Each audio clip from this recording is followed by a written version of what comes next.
Hey Estes, how you doing? Good. How you doing, David? Good to see you. Doing good, man. How about you?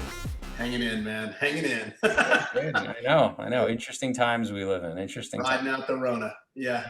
Yeah, I mean, when we first met at Houston International Film Festival in April of 16, I believe. That's right. It was a very different world back then. 5 years ago, different Yeah, planet. yeah, it's crazy. Half a decade. You had your film Change over there, and we had one of ours. And Yeah. but you are an actor, you're a writer, producer, director. Did I leave anything out? No, that's why I have the bags under my eyes. I know I've been enjoying the gray in the beard that I've been developing, which I didn't I, have until I started. I have. I'm gonna send you a headshot. I have just a silver badass white beard. I grow 10 years when it gets thick. That's great. I love it. I love it. So, along with all that stuff, you also have your own theater company, right? Yeah, I have a studio in Raleigh, North Carolina called Moonlight. We're shifting to Moonlight Arts and Entertainment. It's Moonlight Stage Company is how we started. Okay. And what made you start doing that? What made you want to do a theater company? Well, a couple of things. I guess I was a tennis pro as a day job until about 12 years ago when I started doing more acting full time and other things and directing. And we were selling spec commercials, things like that. And as I got off the tennis courts, I had been running junior tennis programs forever and bartending. And I knew how to build a junior program, and I was like, you know what? I'd like to build just an acting studio where we can teach youth acting, adult acting as we develop it. But that's just a slower burn, and unless the market grows, which then it exploded. So now we have a lot of adults happening, but because we're still the Southeast is just like a monster with Atlanta now. Yeah. But I was like, hey, I'm gonna go get this group of I had my own studio for 4 or 5 years, and then in 2015, I had the right group of like 5 teachers that I liked. That I was like, "Hey, let's build this school so that if you get a gig, you can leave and you don't have to come back and get a bartending job.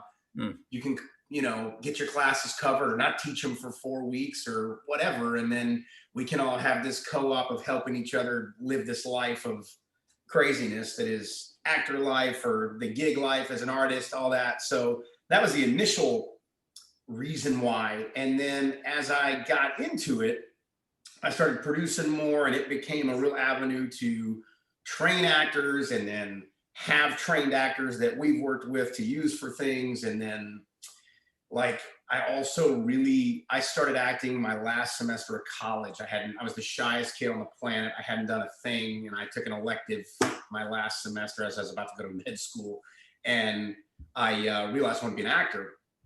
And so then I spent the next decade, fumbling around the crazy business that it is.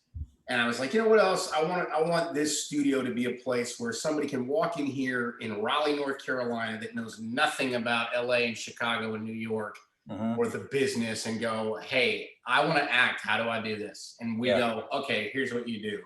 Come take some classes. As you get working well, we can help you get an agent. We can help, and to sort of be a liaison for the community. And then now I'm 10 years into that. Moonlight is like 6 years into that. And we have a market in Raleigh now that's kind of a couple of NCT, North Carolina Theater, and Theater Raleigh. And those are equity theaters that are good theaters. And there's a lot of community theater too, but and that's growing rapidly here. But also just like we have actors in tons of film and TV now. We have crazy stuff happening out of our studio, which has been awesome. So, Uh, you know, but it's becoming its own little ecosystem. And that's what I was hoping for, is to say, okay, because I want to be able to do my work. And I also teach, and I was teaching like 7 classes a week to get it started. And I was crazy. And then I'd be running around doing gigs and, not sleeping, driving back to get to whatever. And I'm now, like, as we come out of the pandemic, we had to move during the pandemic, which was also the building's getting turned into a parking garage we've been in. So I had to find us a space in December, which is crazy. And then, wow. but anyway, we got in there. We're putting the last walls in next week Mm. to have it set up and soundproofed how we need it for audition taping and classes and everything. And now that it's there, like I look around and go, okay, in the fall I'm teaching 2, maybe 3 classes. I'm doing my work. I'm, able to work on the posts that I'm slowly creating more content out of there with our students. That's production quality on smaller scale stuff, things like that, to get to, okay, how do we create some outlets now? If we can start making a YouTube channel that eventually has some revenue, or this or that, and go, okay, how does this fuel this place the right way? And the teachers, and we have like 10 teachers now, and I've got a handful of guys who are making a living out of the place that are actors. So it's like gives them a way to be flex and do their life, which is, obviously 10 years ago was so much crazier. Like, hey, you got an audition, go drive to wherever, Yeah. be there at 3:15 on Thursday. Now they can go, hey, I teach till 7. Can you tape me at 7:30? And I go, yeah, and it's what a crazy, but we all tape each other. So it's like all the coaches don't have to go pay to get their auditions taped. We all do it for each other. And it's like, as a perk of working here, you get to tape with the coaches here, and you also help them out when they need it. So it's like, if we all got to bend backwards a little bit to help everybody get that done, but a little will go a long way, Yeah. I mean, I remember when we were talking back in 16, you had said like, yeah, Raleigh's really, because you were up in New York, right? And you moved. Yeah.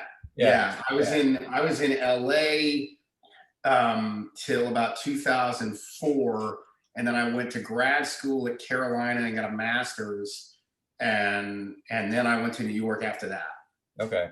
And then I was there 4 years, and was like, I just had started to see the digital cameras, and I was like, this is going to blow up. Yeah. And it's like, once I saw the digital cameras, and I was like, you're not going to need 50 grand for film anymore. Everybody's going to start making stuff everywhere. And so I was like, I would rather be, I was spending 4 hours a day on the subway, and I was like, this is why I'm not writing. This is why I'm only getting to auditions and teaching tennis and bartending and doing my 20 things. And then I was getting gigs. I did a couple soaps. I was doing a play here and there. I was getting work, but I was like, I feel like I can do this faster elsewhere. And just the lifestyle doesn't have to be this hustle away. I mean, it's a hustle, but and really, I think I was like, I'm going to have made a feature within my first 5 years of being back in Carolina. And I think I did it in 3. So it was like I had changeover shot by the end of 13. Wow. And I moved in like midway through 10 or early 10. Okay. So, crazy. Well, sometimes you just, you find an environment that works for you, and you just you sprout, you really do. And I even personally, a buddy of mine from high school, one of my best friends, we actually moved to Raleigh back in 06.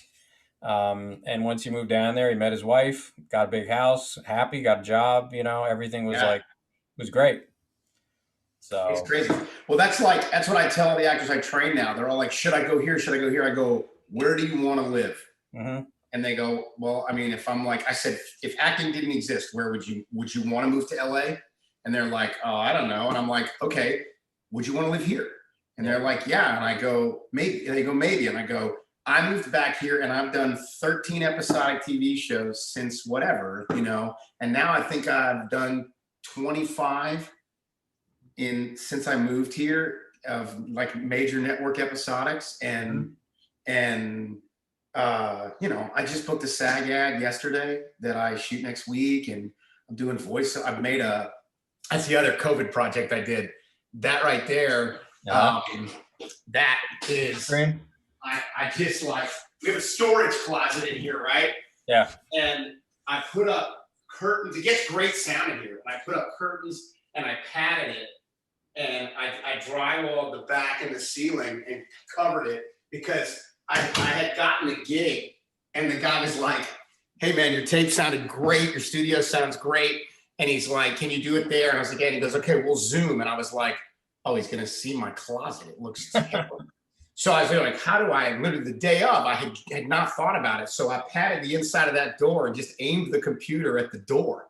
Oh, that's He great. was like, and he comes up and he goes, "Oh, cool studio, man." You know, and I was like, if I move the camera, it's not going to look so great. But then now I've got it on all four sides, you know. Yeah. It actually gets even better sound now that I covered it. So, but That's awesome. That's the magic of movie making, yeah, right, or right, filming or whatever. We yeah, we'd done that in our film Clandestine. At the end, my character's walking around in the debris of a burned out fire, and that's actually under my deck with a scrim, a beat up scrim from a local theater company, and then ashes I'd saved from our fireplace and a bunch of pill bottles and debris, and we nice. just like dripped water from the top so it looked like the fire had been there. But if you move the camera, 5 feet this way or 10 feet that way, you would just see my backyard at night, Yeah, So it was right. like, That's I remember right. that one person said, who had watched it, "Oh my God, how did you get, what did you get to burn down?" And I was like, "Oh, underneath my deck, so, Love it. I but yeah, love that's awesome that you did that though with your, it. Thank you. Yeah. yeah, it's what you do, no one knows. That's the thing that's amazing about directing Yeah, camera work is it's just what the camera sees. that's right. That's right. You Yeah, frame what you want, and that's what shows up. No one knows what's going on the other sides that's of it. right. You don't see it, it doesn't exist. Yeah, you don't see the guy with the pole up Jabba the Hutt's ass. They frame that part out. It would ruin the mystique of it all. Kill the aesthetic a little bit. Yeah, it would. It would have destroyed it a tad. So you've done. I was checking out your IMDb a couple of weeks ago, and yeah, you've done a lot of like episodic TV shows. And how do you find that, like doing your own work, and directing, right, yourself or other people, and then having to do a show and be directed by somebody? Is that an adjustment for you, or do you find that you kind of kick into it easy? Uh, I mean, I would say a little of both. Like I love the variety. That's why got into this business. Is I get bored way too quick with Mm, anything. So I'm like, I love the variety of, okay, if I'm coaching actors for the next 4 days, they all have different scripts and different things we're working on. That's a form of that variety for me. And then, oh, after that, I got to go shoot a thing that I produced, or I'm on a TV show or whatever. And I think like for me, wearing all the hats makes it easier to know where that director's coming from mm, and to go, hey, I know what he's dealing with. I'm just gonna be easy to. I found like I've gotten so much work as an actor, partly just because I've figured out, hey, I'm gonna be ready to. I'm gonna make sure I've done my work so I feel good about what's coming out of me, and I like my performance, and I like the fun of the story and all that. And then I'm also gonna be super easy to collaborate with because I right. find like, you know, there's so much of the fun of this, and part of the reason we all get into it is, hey man, we're gonna get this group of people together and make something cool and all do it together. And I love that part of all of it. And it's like you got to know your job so that you don't clunk that up. So Yeah. it's like this bounce. It's this, to me, it's this world of, man, if everybody knows their job and how to stay in their lane, we're all going to have the best time. We're all going to help each other and all that. And it's like at the same time, if somebody gets out of their lane, just, you don't have to get pissed off, but everybody just communicate, and it keeps that good, as much as that can happen. And of course, that's not every set, but like I love going and doing a ton of it. It also sometimes, even if it's a part I'm not super thrilled about, sometimes when I'm acting, it's like a day off because I'm like, I mean, I go stay in a hotel, I go to hair and makeup, they do everything else, and you go and Yeah. shoot for however long your scene is, and you're out of there. Or if it's more than that, great. But I don't know. To me, all that variety is awesome, and then it's more physical labor when you're producing and wearing several hats. And I mean, I like the variety of that. I'm Hmm. shooting scenes with my teen actors right now to give them demo reel, Mm, and it's been fun I'm teaching them how to shoot while we do it. I have like groups of 6, and I'm like, hey, you're gonna be on makeup. If I look at the monitor and she doesn't look good, that's on you. you hmm. know and they're like, okay. And then what blows me is the way I put this girl on it the other night. She's 15, and man, she made an injury on this girl's knee in the scene that looked incredible. Mm. I got a great close-up of it. Looked legit, and I was like, what? this is something I didn't know about you, and now I was like, she's fired up, and she may go, hey, Estes, if I wanted to get into this, how do I do it? And I go, when you're 18, you're gonna call this guy Yeah. and tell him you want to do makeup or whatever. How do you train, and who can you talk to? And she'll, and that's been fun about it too. But yeah, the difference to me is like wearing all the hats helps me just be easy to work with. My favorite example of that is prompter work I've done, where like I'll get a prompter job sometimes, and it's the first day I really saw this was years ago, and I don't do as much of this anymore. But when I did, I was doing something on a prompter, just an industrial for a company, a guy that I knew had acted with on stage, and he was like, "Hey, somebody told me you do a lot of camera work," and I said, "Yeah," and he goes, "Oh, I produce at a company over here. We do this. Would you?" I said, "Yeah, hit me when you got something, man. I need work, absolutely." And so he hits me. I ended up doing a ton of work for these guys, but the biggest thing I noticed was I'm always like, it's on a prompter, but I'm not going to memorize it, but I'm going to get really familiar with what I'm talking about. I'm going to know when this long sentence ends, so I know where I'm heading before it comes on the screen. Yeah. And we finished at like noon the day we shot, and his whole crew goes, "We're done." And I was like, that's all the material I had? That I missed something? And the director's like, no, that's it. And they're like, Estes got us a day off. And I was like, nice, And what I was like, I looked at it, was like, oh, that's how you get a lot of work in this stuff. Oh yeah. Every time they know you're coming in, they know they're getting out of school early. Like, forget it. Yeah. Yeah. So Well, that was a big thing I learned when I started directing, was I wanted actors to come back who I knew I was only going to have to do 3 or at the most 4 takes. yeah, And if it was going to be like something where we're lit like 9, 10, 11, everyone's kind of, and you realize you're just starting to eat time up, and scenes are getting pushed further and further and further. So yep, yeah, I mean, I started to realize like I really want to work with that person because they come in and they kill it within 1 or 2, 3 takes, yeah. or you're gonna just be, after you've worked with them a little bit, you're just going to be using take 1, most of the time. That's right. That's So right. you just get the other 2 or Yeah, 2 3. and 3 just in case you got to cut to something later that you forgot about. Yeah, or Yeah, there's like a technical screw up or something because you yeah, never know. But yeah, I mean, it's true, man. If you're like killing it on right away and you're getting out of there, everyone loves you. You're the superhero. yeah. And it's like they're not in. I mean, I remember one of these jobs. I was like showing the audience showing the employees how to use a credit card machine or Yeah, something for what they're getting, and it's like nobody cares about the artistic value of that. yeah. We all just want to get it done. Hmm. So it's like, okay, so get over yourself, make it coherent, put some energy into it, be familiar with it so you know what you're talking about, and that's it, man. Yeah, And I find that with a lot of episodic now too. It's like, what's your function in the scene? Knock it out. Don't worry about winning an Oscar. yeah, That moment comes when it comes, and you keep going. And I think so much of that's in the writing. Like I remember one of the first bigger parts, like I did like a half a season on Under the Dome, and it was one of the first times I got the scene and went, oh my God, this scene's about my character. yeah, Whoa, like this scene's really about my guy with the yeah, leads. And I get to like slam dunk one of the leads in this scene. And yeah, I was like, okay, that's different. But it's like there's so many jobs where I come in and they're like, have you seen so and so? And I was like, no, man, I haven't come in 3 days. Well, if you see him, yeah, no problem. Out. Like that's it. Like it's not about winning an Oscar now. It's about just giving the information they need and get back to whatever you're doing. And yeah, sometimes trying to you talk to the young actors, and sometimes they're worried way too much about performance. You go, this is, what would you be doing if you were sitting here? I'd be reading a book. Okay, grab a book, yeah, start reading, and then when they interrupt your book, want to get back to your book. yeah, And that's it. yeah. I've always found the biggest killer, and you being an acting teacher, you probably have a lot of experience with this.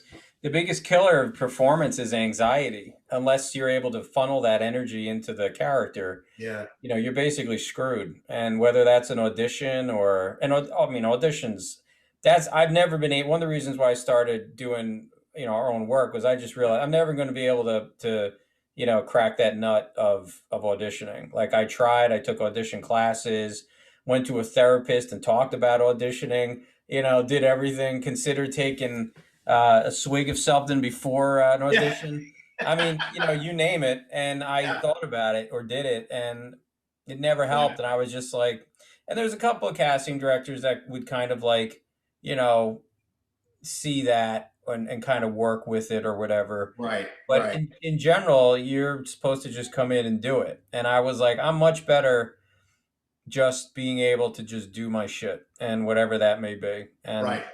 so but yeah, you make those adjustments. So what I'm curious with changeover, what was your inspiration to make that movie? Oh, that's a great question, actually. We had the so my at the time, my agent's son is a DP. He's a fabulous DP. He's got his own studio now, and I just we used to work together on everything as we both got started. Now I hire him, or or if he needs me as an actor, he'll call me. You know what I mean? But we had we got there was a site that's already come and gone in a window of technology called Pop Tent.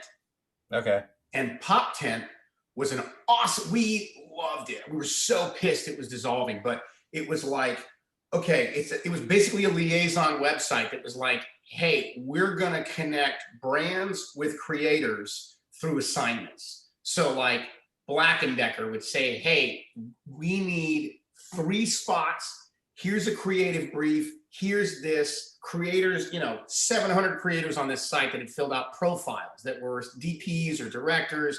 And it's like, okay, you can make a spot for nothing, turn it in, and we're going to guarantee that we're going to buy 2 spots for $5,000 a piece or $10,000 a piece or whatever they were doing, right? And Tripp and I found this site and we made 8 commercials in a year and we sold 4 of them. Wow. So like we were like, and I was getting more acting work and now I'm not bartending and teaching tennis, so I got more energy. All those things were shifting, and I was like, we did that for a year, and then we were commercialed out, man. We were like, okay, I'm so sick of making product things. We got into this for story. Yeah. So like, we were like, we got some money saved up. Let's make a feature. And we were like, okay, we're going to raise money. And even if we make $5,000 and that's it, we're making this feature. We'll eat hot dogs and ramen noodles and kill ourselves and pizza. Yeah. And so we decided to do that. I ended up raising I got about 30K from investors, and then we made 10 on Indiegogo, which like they hack down to 7 after they take stuff out of it. Yeah. And then I put in 10 during production and another 10 in post. And so we made it for about 60K. And but I said, hey, I want to write something that I know is super production suitable and that we can do on a really small budget. What is this? And I had an actor that came in that I was training who had done a ton of work as a kid, she played Paul Giamatti's daughter on John Adams on HBO. She had done a ton of work she got a guest star on SVU and all this stuff. Great kid, training, but getting older, so still training and smart enough to keep training. And then I'm coaching her for a movie or something. And I was like, I think I know what to do. And so that was Madeline, who plays the 17-year-old in Changeover. Yeah. And I wrote it and I spitballed it with Tripp and was like, what about this uncle who's whatever, we got to get locations for where they live. We got to get this, but that's it. And then he's like, I like it. And so then I wrote it, and then I had worked with this kid a ton. So I said, hey, read this. And she goes, oh my God, are you going to make this? And I said, yeah. She goes, can I do it? And I said, yeah, that's why I wrote it. And so then, and it went from there, but it was literally like, I gotta write something that I'm excited about that also we can shoot for $50,000. Right. And we did it ULB, but I was able to pay a 17-year-old, she made like $2,300 over 3 weeks. She was pumped. Yeah. It was a great gig for all these little, I wrote it, literally every character except like 2. I specifically had people in mind that I had trained that I knew were going to do good work. That's great. Yeah, I was lucky in all those ways. And then it was that brutal first feature. Like I went to my doctor. I was averaging like 4 hours of sleep for like 5 months, I think. Yeah. Went to my doctor, and she took all my blood work and everything. I come back and she goes, okay, so your cholesterol is way too high. your blood's this. She gives me about 6 things. And I said, okay, well, hold on. I said, if could all those be from stress and lack of sleep? And she goes, yeah. And I said, okay, I just wrapped the feature. I'm going to sleep and I'm only taking like 2 hours of coachings every day for 6 weeks. Can I Right. just like come back in 6 weeks and we do blood work again and see where I'm at? And she Yeah. goes, yeah. And then I go, okay. And I'm leaving. She goes, hey, Estes. And I turn around and she's like this tough, awesome Asian lady. And she goes, don't ever do this again. And she was like, she laid me out with one line. I said, oh, okay. Yeah. Got it. And she goes, you're in your 40s now. You may not do this. You'll have Yeah. heart attack. And I was like, got it.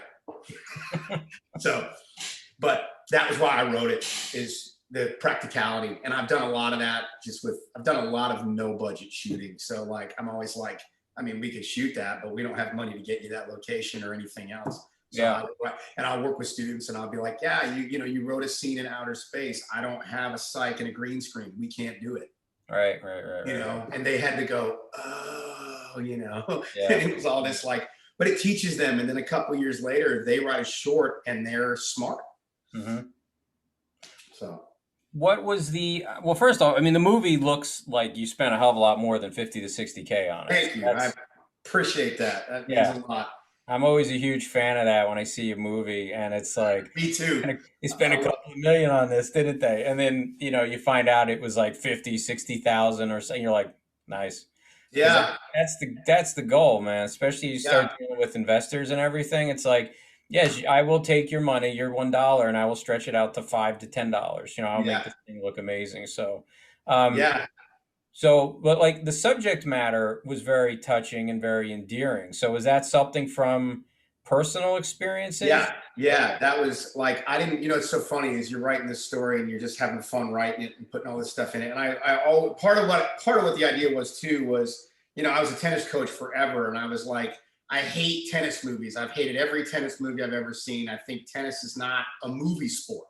Right. But I was like, what if this guy's just a tennis pro? Like that life is kind of interesting. And as a very sideline thing, it's kind of an interesting profession to have in a movie it's a little unique and gives it a little bit of, oh, he's a tennis pro. What is that about? Yeah.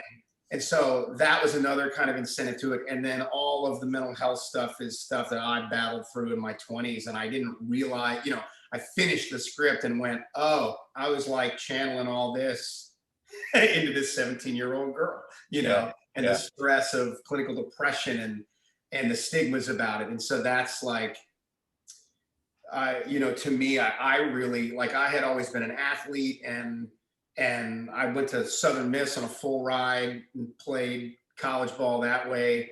And then when all of my depression got diagnosed, I realized like it got diagnosed because I was so physically exhausted from it that I couldn't function much anymore.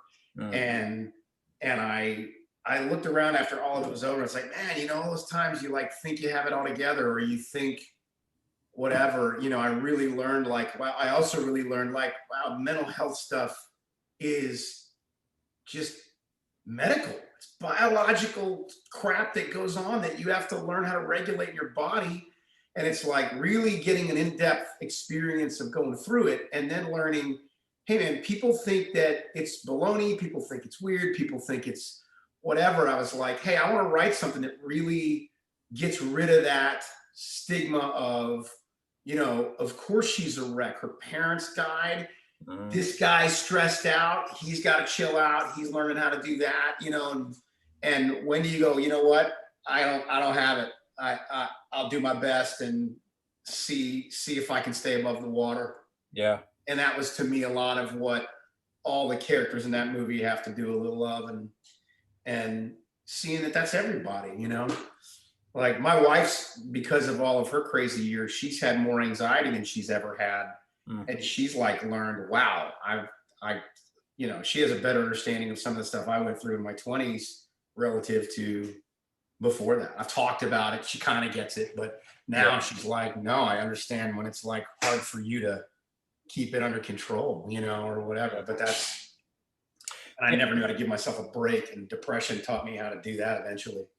Well, you've probably heard of it. Abraham Lincoln, and then Winston Churchill they both suffered from depression, like I severe. didn't know that.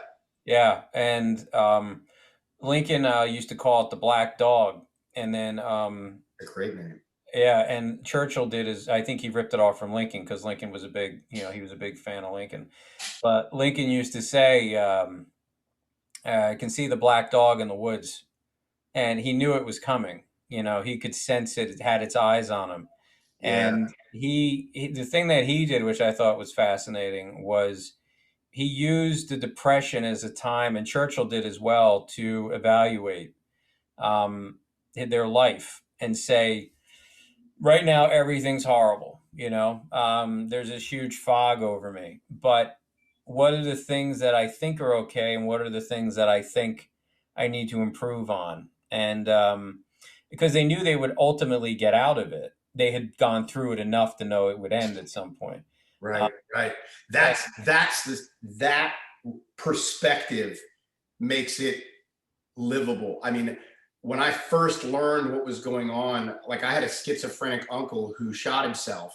mm, And I went through this phase of, oh my God, I can't control my head. I can't control, maybe I'm headed that direction. I don't know what's going on. I had this massive fear.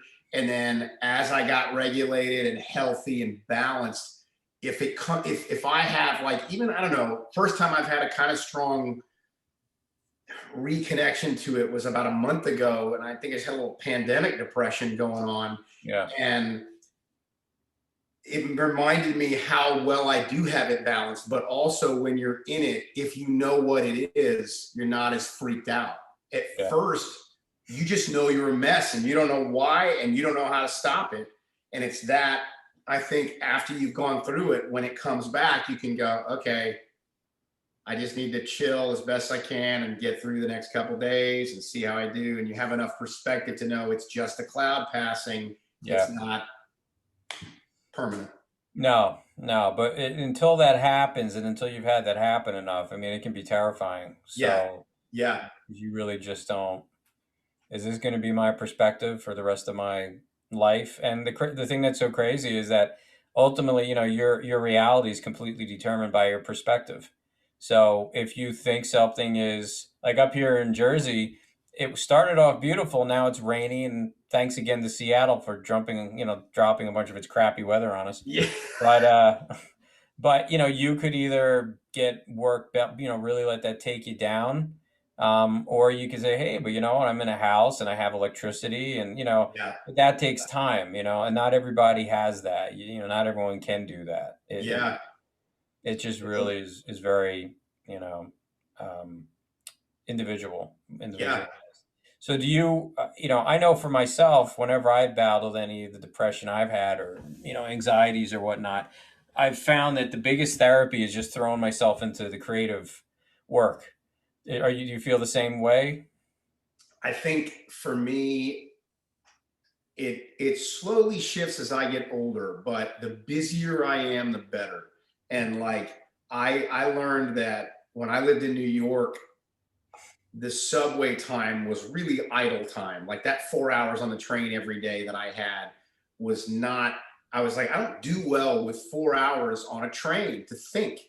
I Yeah. need to be doing stuff. And I'm very kinesthetic. So the more I'm physically doing things or just have a task, the better off I am for sure. Even as an actor, like we were talking earlier about all of that. And one of the things that I found to be one of the biggest lucky blessings of being, as I got busier as a director and a writer, was that I did an audition and be like, I realized after a certain period, man, I'm not waiting around for auditions at all anymore. In fact, they come and I'm like, oh shit, I gotta get a tape in for that episodic, and it's like Yeah. good problem. But Yeah. but as that happened, I didn't have enough time to prepare my work. So I would literally just work the script, learn the behavior, and do it and go, oh, that's how it's supposed to be done. I don't need to win an Oscar every time I audition. In fact, Yeah. now that I don't have time to win an Oscar, I got casting directors calling me a lot more. Yeah. And so it's like, that was a big, but the busy for me is massive. Like if I have a ton of idle time, they call it the devil's whatever. That's me for sure. Yeah. And creatively, absolutely. If I can do it something creative, that's for sure me too. Yeah. Yeah. No, I agree with you. I feel like a lot of my depression and whatnot started to really subside once I found like I had a purpose. And Yeah, we started our own film company and we started having our projects. And I'm like, well, I'm feeling this. I'm going to write a script about it. And sometimes you didn't even finish the script. you yeah, know, yeah. or you But it, use. Hmm. but it leads you to something. Yeah, Even yeah, if you don't finish it, you go, you know what, that feels like it was a wasted week. But yeah, after I wrote that, I got the idea to do this, and yeah, that turned into something. yeah, Yeah. yeah. It's very true. It's very true. So you've done a lot of stuff. Do you have any films coming up that you're going to be directing? I have not right now, not features. I actually like I've done a lot of production with like the web series that I was telling you about, the telenovela Yeah. crazy comedy thing. Like I have one more. I've got to edit the finale of that, and then I'm going to have that whole season online. I really want to. I haven't marketed it much because I want to market it as, hey, there's a season of this. Hmm. Because it's such a binge world now, and I'm like, it's a YouTube series, but it's like I've looked for web series, and it's like it's a produced season of a comedy, and it's on YouTube, but it should, if you get it out packaged more like that, I think people want to see it. It's a lot of fun. But that I'm finishing. I'm also developing this channel for all of that stuff. That's a lot of comedy, and then I'm learning how to use the well-trained actors I have to create more content out of the studio that can help grow the studio. So I'm kind of doing all those things, and then I have a feature that's getting some interest right now that I wrote. I don't know if it's something. It'll depend on if they want me to direct it or not. And I've got some good interest from a great company right now, and I don't know if it's gonna. You never know if that's gonna turn into anything, Yeah. but it got into. It's won some awards. It's been a good screenplay. It's called Letting Go, but it's been something that it's done well in contests, and so now I'm trying to start shopping it. But I got into with it. I got into the Stowe Story Labs. No, I haven't heard of that. So in Stowe, Vermont, there's a really cool. It's like the Sundance Labs that they do that are development labs. Okay. They do it in Stowe, and we did it on Zoom. But I got my script got into it, so I was in the lab in August, and the next phase of that is next fall, and that is going to be in person Hmm. theoretically. Yeah. And I always knock on wood, man. Um, and but I was going to develop this more, and basically the second phase of it is to like have 3 meetings with producers to pitch it and stuff, and then the lab called me 2 weeks ago and said, hey, we have somebody who's an alum that's a producer that's interested in this, and they're doing a lot of stuff out of the UK, so I'm hopeful that they're interested in it, and then I'll take something else in the fall, and I'm working on another one that I'm writing another like a Bad News Bears with a female coach. That's cool. Now I have a woman who I've worked with who's hysterical, and she's a great actress who lives in New York. But I was like, hey, you know what? She'd be hysterical as this just rough coaching a bunch of kids, giving them Yeah. too much reality too early. Yeah. So Yeah. like, Yeah. Yeah. Yeah. That was such a great. Bad News Bears was such a great movie. oh Such my a great god, movie. man, I love it. If you can capture that kind of like mathematical equation of the perfect elements that made that movie, you'll get it to equal something really good. Yeah, Yeah. absolutely. Yeah. So I'm So working on that. But I made changeover as like I'm not gonna like I did so much to make changeover, and changeovers at like it's cleared 3 million views on stuff, like it's doing well, but it doesn't have any names in it. mhm. And if there's one thing I'd go back and change, it's I just would get one name in there in terms, and I feel like at the same time, like I didn't have the budget to do that either. So Yeah. it's like I look at all that and go, hey, we did great. We made a movie. It sells well. When I talk to a producer, I go, well, it's it doesn't have any names in it, whatever, but it's on Amazon. Watch it, and it's north of 3 million views. And I'll see a producer go, oh, okay, Yeah. you know, and then that's happened in a couple of pitch sessions. So like I've learned to use it that way, but like I killed myself making that movie. And I was like, I'm not going to make another feature until it's not going to destroy my body. Yeah. And so I've decided like, okay, I'm going to keep doing acting stuff. I'm going to keep um, doing voiceover work and writing and doing small productions that I can do that don't kill me and build all of that. And then I'm going to try to get the features that I'm writing developed. And if I find the right avenue and somebody who's interested, then and I can get a budget for it where I don't have to take 3 unpaid months off of work to shoot it. Yeah. Hey, can we get a director fee in here so that I can make it without dropping my life and gathering it back up? So, that's what I did before. Was like, I basically didn't work for 3 months and made that movie and then came back and started piecing it back together, which was great. And I wouldn't change a bit of that process. It was about the best learning curve I could have ever had. But at the same time, like, I just, it's like, you get older, you gotta figure out other ways to do it, I think, too, in certain ways. Yeah. So You do. You say to yourself, like, that worked when I was in my late 30s or mid 30s, but mid-30s, yeah. the thought of doing that's making me nauseous. So I think we have to find a different way of doing that, That's And it, man.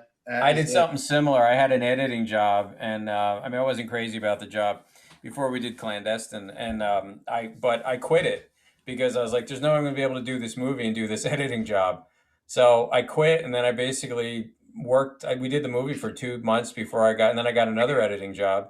But so then but we shot mostly on weekends, so I was able Right. to kind of play it around. But Yeah, yeah, you hit a point where you go, yeah, now I'm married and I have a house and taxes and responsibilities. I can't just quit and that's it. they screw it, Yeah, But the other thing you said too is also really important is like, you put all that time and energy into it, and just the way the industry is and the way audiences are, if you don't have a name somewhere in your movie, you're at an uphill battle. And it's not, I've seen so many movies that I'm like, this is a great movie. This was a great actor. This is a great director. Why is this person not getting a development deal from Warner Brothers or 20th yeah, Century Fox or Sony? You yeah, know, and it's unfortunate the way the industry is that it's your sales, what's your sales projections, and is this actor, what's the international, what's the domestic, and all that crap. And yeah, yeah, but if people are going to put their money in because that's just the way it is, yeah, so you have yeah, to kind of play that and get a good actor with that name who is going to be able to live the character, you know. yeah, Um, yeah.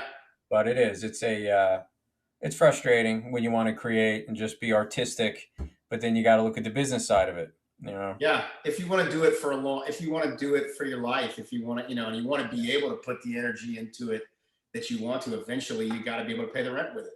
Yeah, yeah, And otherwise, you're constantly working 4 jobs, and that's not going to last for longer than whatever the 15 years is that we all put in. And then you go, yeah, okay, once I hit 37, yeah, it just shift or yeah. whatever. Yeah, No, there is. There's only so many times you can have like that doctor, that's right. and where you make your appointment and they're like, you just finished another movie, and Yeah, yeah, yeah. okay, I think I was 39 when I had that doctor. Is that right? Yeah, I think I was like 39, and she goes, "You're basically 40. yeah, No more of that." yeah, And I was like, "Oh, you're serious?" And she goes, "Mm-hmm." yeah, I was like, yeah, never had a doctor like. I felt like I was in trouble. yeah, yeah. Well, she wanted you to feel like you're in trouble before you're actually in real trouble. That's right. That's right. And it was a good check. She was, yeah, Yeah, yeah. yeah, So with yeah, all the stuff that you do, you obviously come into contact with lots of different kinds of people, and and then running your own business, your own school, having directed and everything like that. The thing I love to ask people on these podcasts is, in every single one of them, is working with people who you don't agree with or don't agree with you, especially in these times nowadays where everyone's lighting each other up on social media, and there are no such things as opinions anymore. It's yeah. statements. um, how do you handle that? What's your experience, things being so divided nowadays? Yeah. what are your thoughts on that? And then also, how do you deal with working with someone who you know you might be friends with them on Facebook or whatever social media, or have a conversation, and you know that they have different views, but you go, I don't give a shit. I'm going to work with them anyway, and just deal with them as a person, or do you think something different? Yeah. Oh, well, I'll speak to that a couple of different ways. I think it's a great point. I think now more than ever, like everybody's, it's very divided and it's like very sensitive. And it's like, not that any of it's not completely legitimate. It's just, to me, like, the biggest thing I will tell you is I think if we don't all learn to embrace our differences, and this isn't a little, there's big things going on that are not, people getting shot and all that. It's terrible. It's terrible. None of it should happen. But also there's little things going on that I think build tension that is unnecessary. Meaning we have these disagreements in a conversation. It's like, who cares about our disagreements in a conversation? Was that actually getting done anywhere? What is our Facebook thread where we fight about this? What's that really doing for anybody, including us, other than us wasting time on screen time with our phones? But it's like, to me, I look at it and I go, I used to love to watch Eddie Murphy when I was 14. I'd sneak to watch him because he cussed so much. My parents didn't like him. But I loved it when he made fun of white people. I loved it when I just love, and I loved so many black comedians.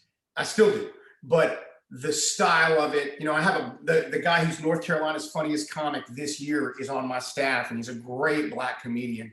And I love the style of their humor. It's just something that triggers me and it hits my funny bone in a great way. And like, if we can't all enjoy and embrace all of our cultural differences and have fun equally, like, that's the part to me that we all have to do so that we can all have fun and get along and tell stories and write about each other and whatever we have to do, and it's like, then also, like, the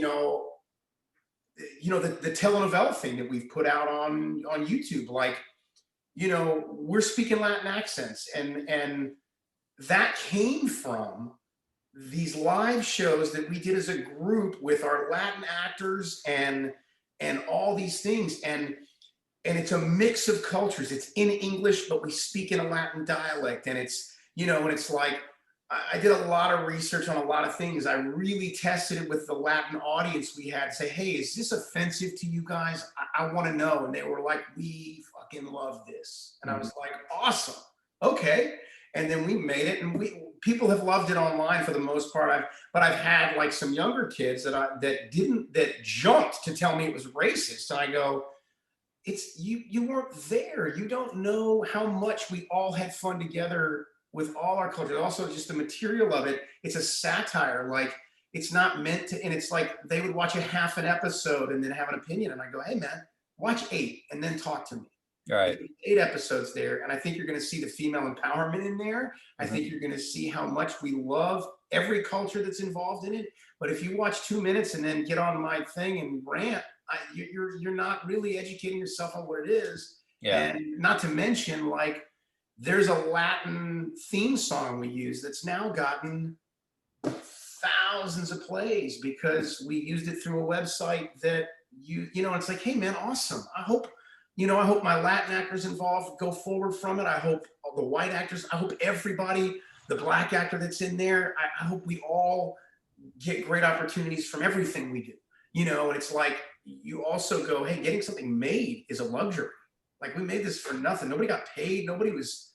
We just killed ourselves to make it, like, for fun. And so I think some of that gets so quickly, and to me, that is where I think we all can listen better, honestly, and it's like, you talk about, hey, I'm on set with you and I disagree about your politics. If it's me, I'm just not going to bring it up. I'm going to go, hey, I'm glad you could do the job. You know the script. You obviously didn't object to that. Let's rock and roll and have a great time together. And honestly, like, if I hear something that I don't like, I'm like, let's get along and make stuff, man. However we do that. So Yeah. I'm one who in the moment is way less inclined to say, go, oh, I disagree with that. I don't agree with you, blah, blah, blah. I'll go, you know what? I don't know how you grew up. I can't change your beliefs. You're 30. I can't change your 30 years of belief and life experience by telling you you're wrong. Hmm. Like we all, now there are obviously, and I think society has to slowly evolve. Like, how do we create laws that help change these things?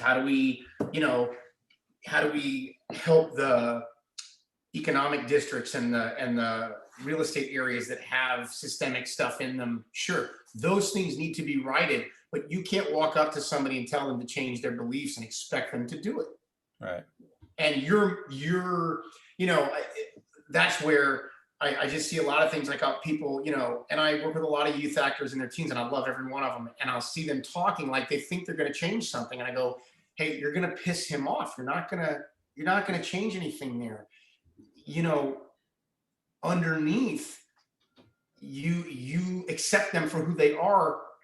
Maybe they're going to learn that from you Right. in a way that you can't directly necessarily say. I heard when all the Black Lives Matter stuff was really pinging in the last summer, especially when George Floyd stuff happened, somebody posted online. I really loved this post. I'd seen so much added hate that they're all like, "Stop the hate, you asshole!" And it's like, well, okay, you just hated back. That's Right. not going to solve anything. Right. But I go, I guess got offline, man. I was not on at all, and Yeah. and I saw this post, and this guy said, you know what? He said to my white friends and people who are asking, he said, the work is not something you have to jump and push. He goes, you're going to live your life, and at times the work is going to present itself to you. Just Hmm. do the work when it's in front of you. And when you see an opportunity that is, you can be helpful or whatever. And I was like, yeah, otherwise you're pushing something and you may be creating other issues, which is not necessarily the easiest thing to balance, but it's part of it. It's like, hey, if it ain't broke, don't fix it. And then if it is broke, fix it.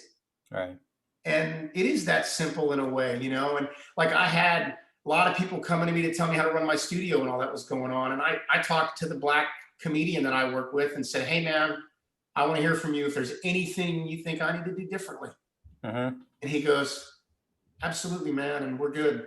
And I said, just don't ever be afraid to say something. He goes, I'm not, man. And it's like, he lived with me for 4 months when he moved to town because he couldn't move financially. And I said, what if you didn't have to pay rent for 3 months? And he goes, that would help. And I go, just stay in my guest room, right? And it's like, all that stuff is part of the work when you can do it for whoever, Yeah. And so to me, it's hard right now. I think also some of it, not to pawn the problem off, but everybody's tense from the pandemic too. So it Mhm. spawns internet nasty, you Yeah. know? Yeah. And so, to me, work wise, I'm always like, how do I get along? And then if something becomes, for me, like I've made changes on staff when it's a long period of time that this person can't adjust. And I go, okay, if the day becomes about me trying to make sure you're happy all day versus me directing the film, I can't do that. Hmm. So after a while, this isn't working. Maybe you don't like how I work, maybe. And sometimes it's not even issues about politics or race or anything. It's just other issues. Yeah. But yeah, so for me, I think, did I answer that question? For Yeah. No, me, you did. You did. Absolutely. You I did. think, and I'm not right about everything too. And that's the part that, you got to follow everything up with and go, hey, I'm not saying my way is the best way. It's just how I grew up. And I do my best with my history and my upbringing and my experience. I mean, I had people telling me how to run my business, and I grew up fighting with my parents in Alabama about things I thought they were racist about when I was a kid. And Hmm. they grew up in Montgomery and civil rights time and everything Uh, else. And it was a yeah. different world. And, and it's like, I also see like the younger generation online now more. And I'm like, you guys, some of my, I go, I don't know that you guys always realize how personal what you say is. We weren't on the internet till we were my generation. I go, we weren't on the internet till we were 20, really. Yeah. So we didn't have any of this. So you go, oh, it's just my social media account. I say nasty shit on there all the time. I go, okay, but you said it to me. Mm-hmm. And I take that like an in-person comment because I wasn't just typing it when I was 6. Right. You know, and it's like, there's, I think, something there to me that I wish was like taught in, you know, I wish universities were attacking that one, because I'm like, you need to attack how our generation interprets some of this more personally, because we didn't have it as kids. Yeah. And you've been on a phone since you were 7, or whenever your parents let you have one. Yeah. That's different. I got my first phone when I booked at Dawson's Creek because I had money. And I was like 23 or 4. Yeah. And that was my first cell phone, and it was a Nokia. Uh-huh. Uh-huh. You know? Yeah. I think that, like, our generation, if you were going to insult somebody, not that you couldn't have an opinion, but if you were going to insult somebody, you'd have to anticipate a fist at some point. You know? And so you had to measure it out. You know, you'd have to kind of think, well, if I say that, is this worth a fight today? Yeah. Now, I want to go home and play Mario Brothers or something. Yeah. You know? Yeah. And then other times you're like, yeah, no, this is worth it. Like, I'm going to go Yeah. on this, you know? And it was, and the kids nowadays, I think it's come up in some of the other podcasts. You know, there's so many different campfires out there that there isn't a sense of commonality that we had. And Carrie and I spoke about it last 2 weeks ago, you know, where there's not this commonality that there used to be, where everyone's kind of, hey, we're all watching this show and we're going to talk. Like, I may not agree with you, but we laugh at the same stuff. Yeah. You know, we whatever it might be. And I think that that's, you know, I went and got my master's at Fordham in social work. And nice.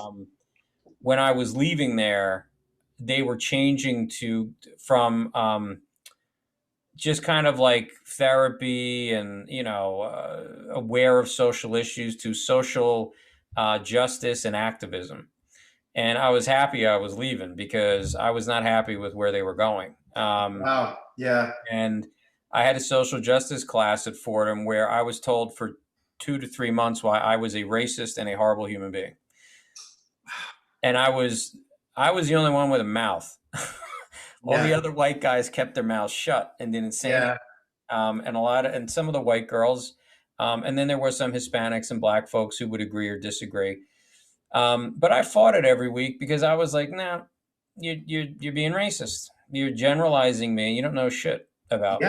You don't know my struggles. You don't know my family struggles.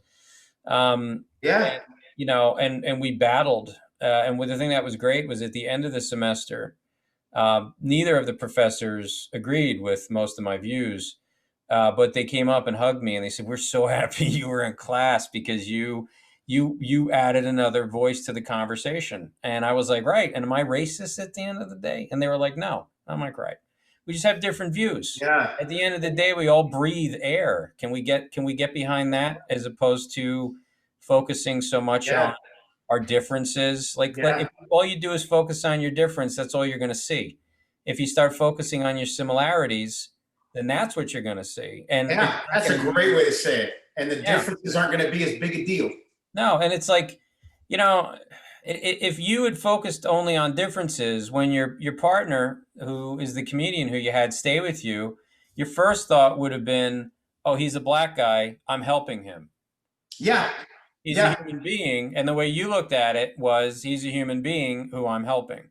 Yeah. I think, you know, that's the issue we've run into. Yeah. And it comes up as race more because of all these little things. Yeah.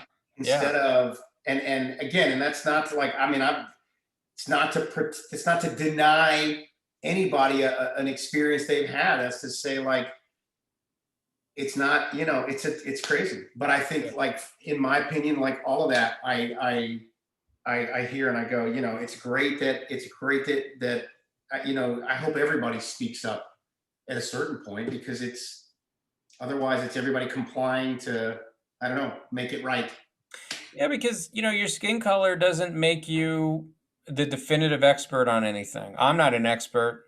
I make a lot of mistakes. That's right. And Me I too. have friends who are Hispanic and Black and Asian. They're not experts either. They make mistakes. And I think if we Yeah. can all kind of realize that, it's an interesting story. I try to forget most of my social work classes, but um, there was this I was actually just talking about it last night with my wife and my folks. We were in class, and this one Black student was saying how white people don't really care about their elderly and just put them in nursing homes and let them die there. And meanwhile, this white girl who was in class, she had just lost her grandmother 2 weeks before. None of us knew why she was out of class. She friggin' lost it, and she just lit this woman up. And Yeah. then she started the Black student started to apologize to the white student, and the white student was so pissed off that the woman came up to her afterwards and said, "I'm listen, I'm really sorry. I spoke. I sounded, that wasn't the right thing to say." And she was like, "I don't care. Don't ever talk to me again." And she walked away. Uh, Um, and then she said to me, she was like, "Did I offend you?" I'm like, "Yeah." I said, "Of course you did. If yeah. I said that about Black people, you Yeah. would have been offended." I was like, "We got to take a moment." And this was back in 12. I was like, "We really have to take a moment and stop being all so stupid because it's getting Yeah. ridiculous." And that Yeah. was before the last, 2, 3, For 4 years. yeah. Yeah. So, Yeah. um, but I think what it does is it definitely feeds, I think, your humanity as a creative person. I mean, Yeah.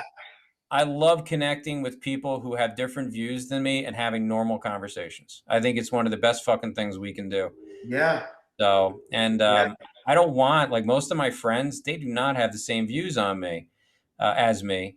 They might have the same views on me, but they don't have the same views as me. But I like that, because I don't Yeah. want to ever be in an echo chamber and just hear my own voice all the time. Yeah. Yeah. Yeah. Of course. Well, it's like, this is interesting. This guy he's a Puerto Rican actor on my cast for the show. Awesome dude, former Marine now. Um, Great, just an amazing, hardworking guy. And he had heard certain things about, when I had some you've talking to me about the telenovela series, Mhm. and he said, um, a lot of my Puerto Rican family and our friends and my Latin community get embarrassed when somebody makes such a big deal about something being racist because we don't think it is, and it makes us look like we don't have a sense of humor. Yeah. And I was like, oh, that's super interesting, And I was like, because and I tell him, I told him all, I was like, hey man, if there's something that I offend you with, I want to know, like, just tell me, like, just so we don't get resentful of each other. We have such a good working relationship. I don't ever want to ruin that, Yeah. and so it's all of that, and that when I heard that, I went, oh man, there's so many layers to this, and even the word racist, like, it gets thrown around now, like I'm calling you a dummy.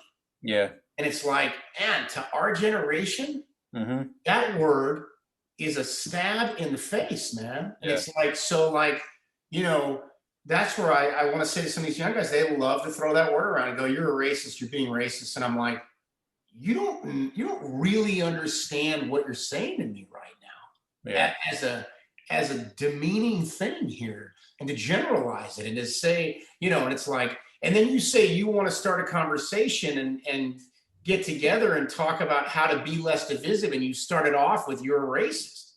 I go, we just lost any possible common ground here. Yeah. You already hit the In bottom of the terms of, barrel. like, if you want me to listen to you, yeah. Yeah. Like, and that's where I want to go. You're telling me you have all this. I had somebody tell me I have all this education and all this stuff, and I go, if you had real life education in it, you wouldn't start off talking to me, calling me a racist. Yeah. You'd say, hey, can we talk about this? I'm trying to understand where you're coming from. I'm trying to, I'm confused about it. It's bothering me. I feel like it's unfair to this and that. Whatever offends you about it, you wouldn't start it off with like, "Fuck you, you're a racist." Pardon my French, but Yeah. but that's where a lot of conversations start now. And I'm like, how do you ever expect to dissolve these things. And I think subconsciously some of it is doesn't the goal isn't to dissolve Yeah. it, you know? Yeah. Some Yeah. people like to stir it up. I think, it's like, our parents' generation grew up with racism and our Yeah, real racism, and our grandparents, forget about it. They had a whole yeah, other experience. And then their you go back, two more times, you're in the Civil War. yeah, So, you know, that stuff and the white hoods down the South, that was racism.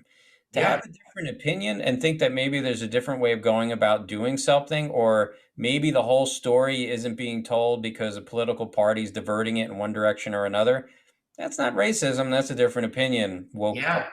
So I Or think, means to an end. Like I heard yeah, somebody say, like, Will Smith just pulled a movie out of Georgia because of the voter law stuff all right, and Netflix, and Tyler Perry's trying to convince people not to do that. yeah, Totally understand both, but both are after their individual agendas. right. And at the But same time, like, this is where it's so convoluted, is like, oh, we're not going to make a movie there because of that, and it's racist. And then Tyler Perry goes, hey, I'm employing a ton of black actors here. Like, mhm, don't leave. Help yeah, me out. We're building something. And yeah, it's like everybody looks at it on one plane instead of going, hey, this has a lot of layers to yeah. And is Tyler Perry a racist? it, right? And is Will Smith or no, Right. everybody's trying to do their thing, but Mhm. that's where it's like, hey, look, sorry, my prerogative, I want to move my movie out. That should be cool. Go Yeah, wherever you want, man. that's your Good choice. luck. Right. That's your And choice. yeah, and then Tyler Perry saying, hey, don't do that. Why? Well, this and that. Oh, maybe I'll think about it because that's a good point. Or, sorry, man. And then we all go, cool, I'll see you on the next time we work. I mean, if we could do that, Yeah. life's easier, but it is, it's become, disagreeing is dangerous. Yeah. I But mean, I kind of hope it reaches a tipping point. I think it will. I mean, the pendulum, Yeah, one thing humans do really well is we do stupid really well. And, we do realization and wisdom very well. But yeah, we've yeah. been designed to be in that pendulum and swing all over the place. And we got to smack up against the wall and lose a couple of That's a teeth. great way to say it. Yeah, and then we kind of like, oh, wait a minute, that was a lot. And then you kind of get in the middle. And sadly, the pandemic, that started happening. People started kind of like coming together. And then I think the powers that be on both sides can't have that. And then Yeah, it was, oh no, no, you're supposed to hate each other. And then suddenly we all hate each other again. yeah. And We don't make any campaign funds if you don't hate each other. what? Whatever. We don't Yeah. make any money. Yeah. And Yeah, it's the media's got to make their money at the end of the day, and it's unfortunate, but I yeah, think the thing that I do think is good about the internet is, as we're able to be more knowledgeable now yeah, in most cases, because some people just are not, but if yeah, if you are analytical in any way, you're able to be more knowledgeable about events nowadays and start to see the strings. And you're yeah, like, oh, I'm getting pulled here. That's interesting. We're yeah, all a little like puppets if yeah, you let it, or you cut the strings and you yeah, say, I'm not going to be played anymore. And I yeah, think more and more people are doing that. And I think that'll be the saving grace, which will come at some point.